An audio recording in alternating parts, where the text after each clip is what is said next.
Look at the orthogonal projections of this pyramid on the horizontal plane and on the vertical plane. Let's compare the length of the edges on the pyramid with its corresponding edges on the orthogonal projections.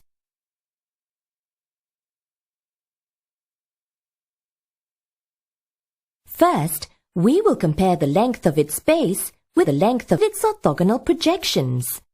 We will use a blank strip of paper and mark the length on it.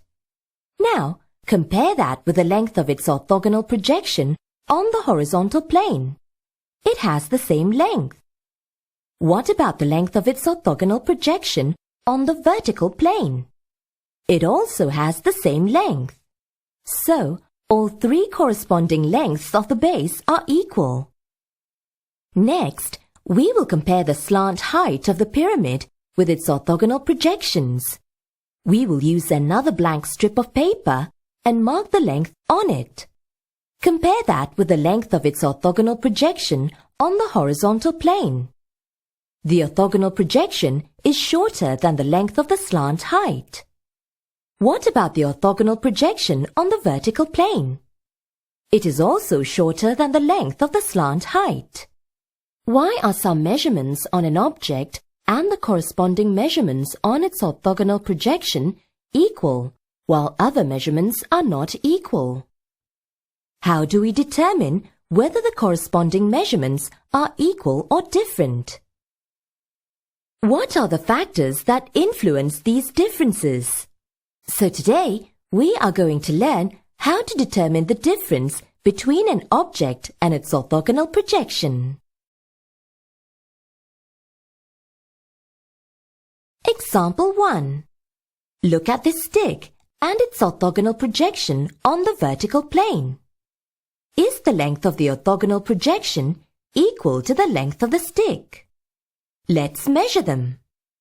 The stick is 5 centimeters long and the orthogonal projection is 5 centimeters long also. Hence, the length of the stick is equal to its orthogonal projection.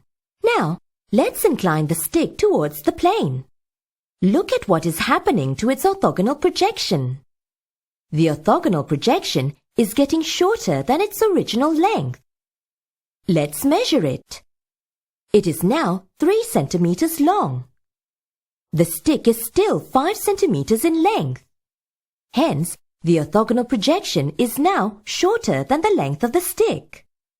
What situation do you think has created this difference in length?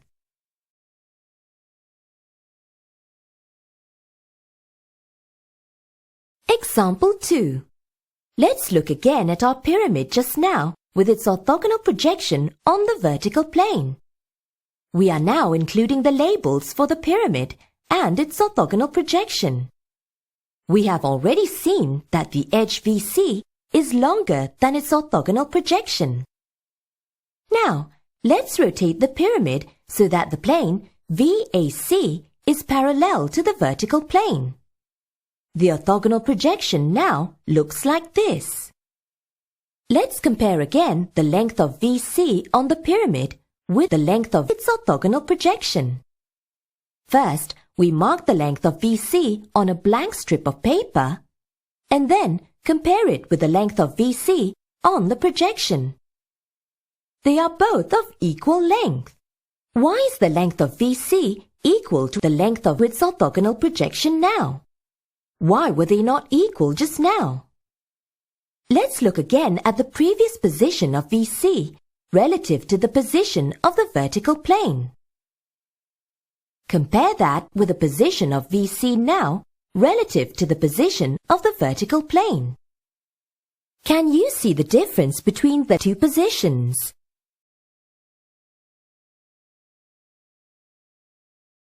Before we make any conclusion, let's have a look at example 3. This is a cone.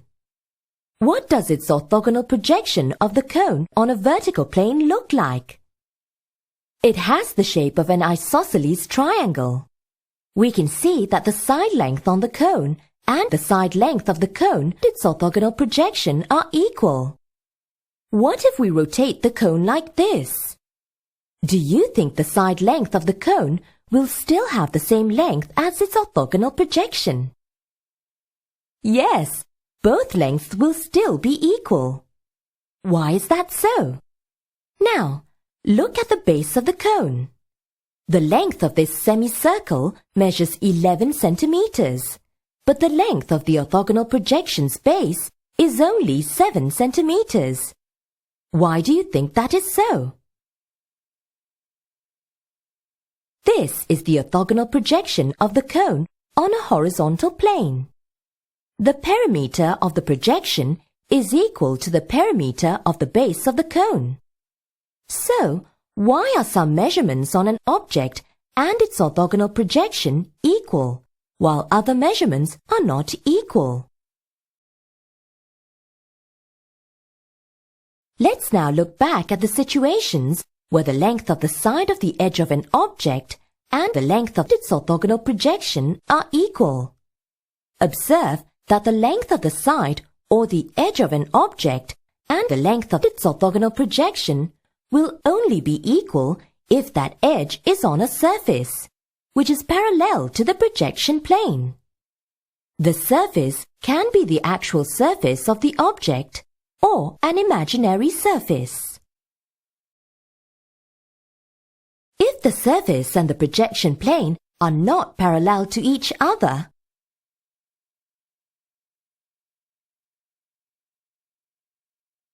then the length of the orthogonal projection will be different from the actual length on the object.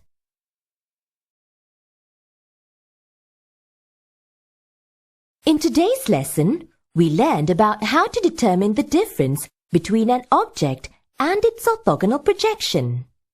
If the side or the edge of an object lies on a surface which is parallel to the projection plane, then the side and its orthogonal projection on that plane will be equal in length. This is also true for any angle that lies on a surface which is parallel to the projection plane. If the surface and the projection plane are not parallel to each other, then any side or the edge that lies on that surface will be different in length to its orthogonal projection on the plane. In most cases, any angle that lies on this surface is also not equal to its orthogonal projection on the plane.